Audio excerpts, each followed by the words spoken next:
അപ്പോൾ നമ്മളുടെ രണ്ടാമത്തെ ചാപ്റ്റർ ലോകം 20-ാം നൂറ്റാണ്ടിൽ. ഓക്കെ അല്ലേ? അപ്പോൾ ഒന്നാമത്തെ ചാപ്റ്റർ നമ്മൾ ഇന്നലെ അവസാനിച്ചിട്ടുണ്ടായിരുന്നു. അപ്പോൾ ഏതെങ്കിലും വിപ്ലവങ്ങൾ സംശയങ്ങളുണ്ടെങ്കിൽ എന്ത് ചെയ്യുക, ഒന്ന് കമൻറ്റിൽ ഒന്ന് സൂചിപ്പിക്കുക. അപ്പോൾ ലോകത്തുണ്ടായിട്ടുള്ള പല പ്രധാനപ്പെട്ട കാര്യങ്ങളും നടന്ന ഒരു നൂറ്റാണ്ടായിരുന്നു ഏത്? 20-ാം നൂറ്റാണ്ടിൽ അല്ലേ? പ്രധാനമായിട്ടും രണ്ട് ലോക മഹായുദ്ധങ്ങൾ, ഒന്നാം ലോക മഹായുദ്ധവും രണ്ടാം ലോക മഹായുദ്ധവും അല്ലേ? അതേപോലെ തന്നെ അമേരിക്കനെ പോലെയുള്ള, സോവിയറ്റ് യൂണിയനെ പോലെയുള്ള ആൾക്കാരൊക്കെ രണ്ട് വൻ ശക്തികളായിട്ട് ഉയർന്നു വരുന്നത് അല്ലേ? അതേപോലെ തന്നെ ലോകത്തിലുണ്ടായിട്ടുള്ള പല പ്രധാനപ്പെട്ട കണ്ടുപിടുത്തങ്ങളും ഇതൊക്കെ ഉണ്ടായിട്ടുള്ളത് 20-ാം നൂറ്റാണ്ടിലാണ്.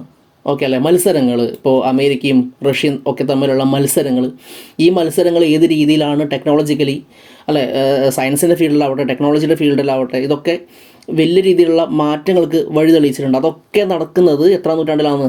20-ാം നൂറ്റാണ്ടിലാണ്. ഓക്കെ അല്ലേ?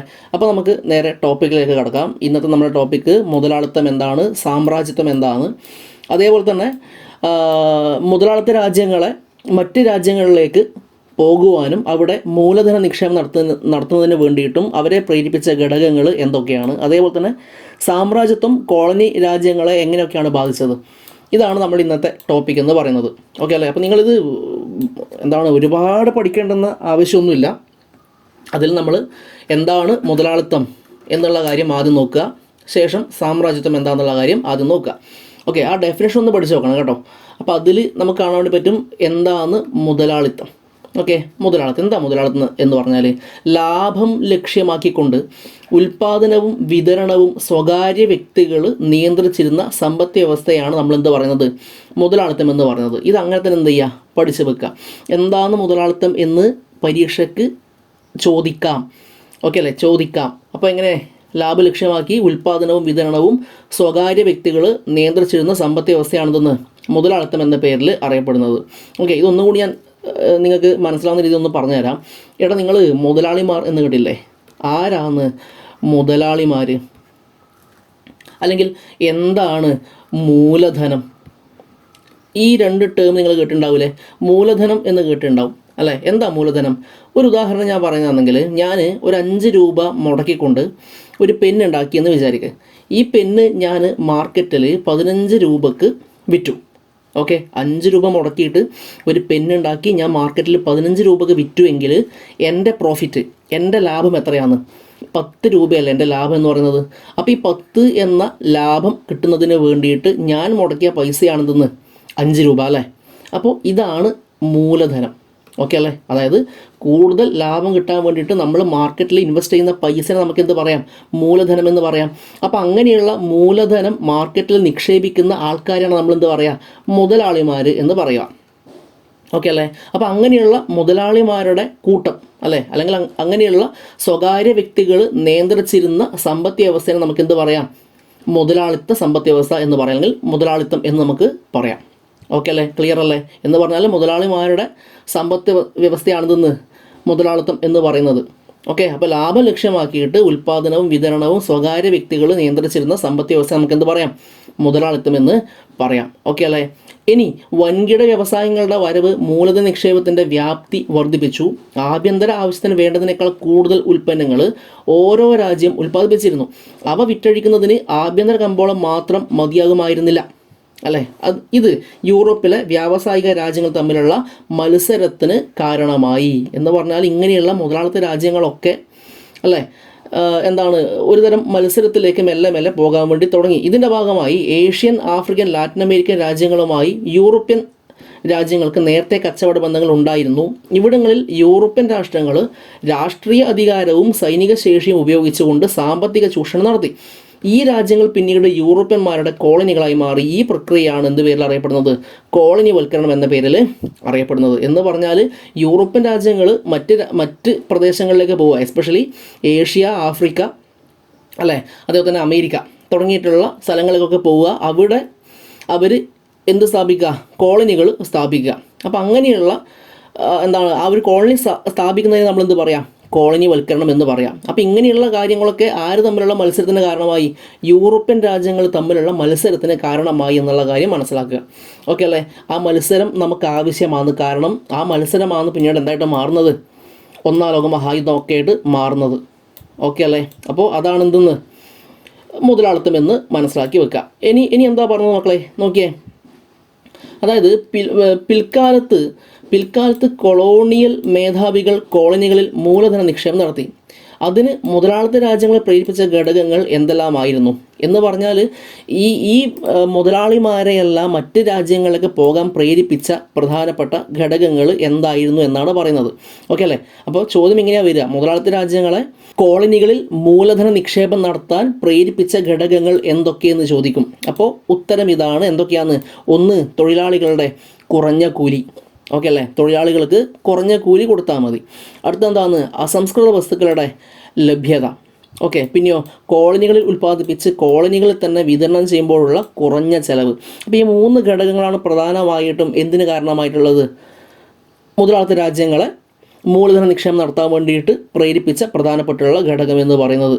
ഓക്കെ അല്ലേ? ഇനി എന്താണ് മക്കളെ സാമ്രാജ്യത്വം എന്ന് പറഞ്ഞാൽ? സാമ്രാജ്യത്വം അതാണ് നമ്മുടെ അടുത്ത ഒരു ടോപ്പിക് എന്ന് പറയുന്നത് അല്ലേ. എന്താ സാമ്രാജ്യത്വം എന്ന് പറഞ്ഞാൽ? നിങ്ങൾ ഇങ്ങനെ പഠിച്ചു വെക്കുക: ഒരു രാജ്യം മറ്റൊരു രാജ്യത്തിൻ്റെ മുകളിൽ സ്ഥാപിക്കുന്ന രാഷ്ട്രീയ, സാമ്പത്തിക, സാംസ്കാരിക ആധിപത്യമാണെന്തെന്ന് സാമ്രാജ്യത്വം എന്ന പേരിൽ അറിയപ്പെടുന്നത്. ഓക്കെ. കോളനികളിലേക്കുള്ള മൂലധന കയറ്റുമതിയുടെ കാലഘട്ടമാണ് സാമ്രാജ്യത്വം എന്നറിയപ്പെടുന്നത്. ഓക്കെ.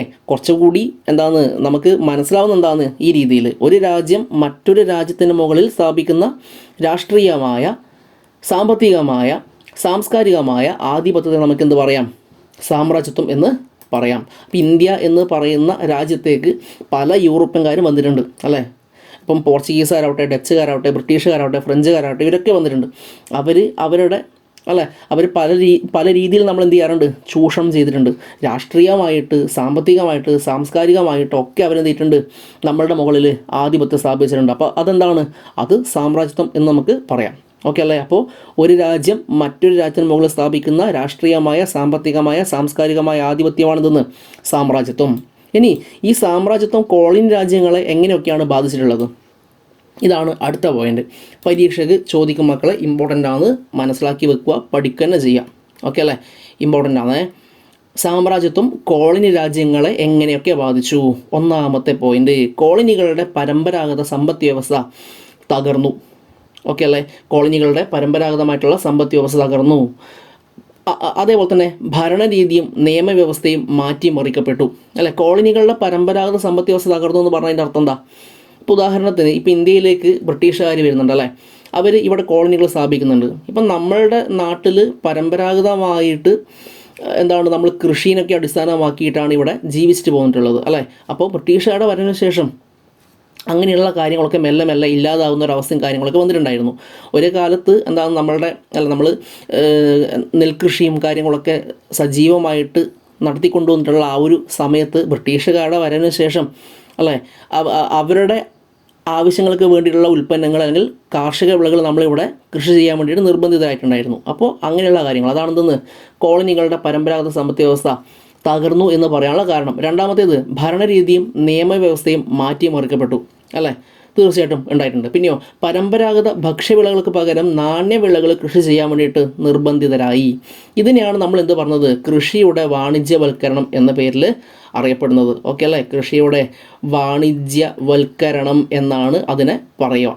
നമുക്ക് പിന്നീടത് പഠിക്കാനുണ്ട്. ഓക്കെ അല്ലേ? ഇനി അടുത്തത് ദാരിദ്ര്യവും തൊഴിലില്ലായ്മയും വർദ്ധിച്ചു. പിന്നെയോ പ്രകൃതി വിഭവങ്ങൾ വ്യാപകമായി കൊള്ളയടിക്കപ്പെട്ടു.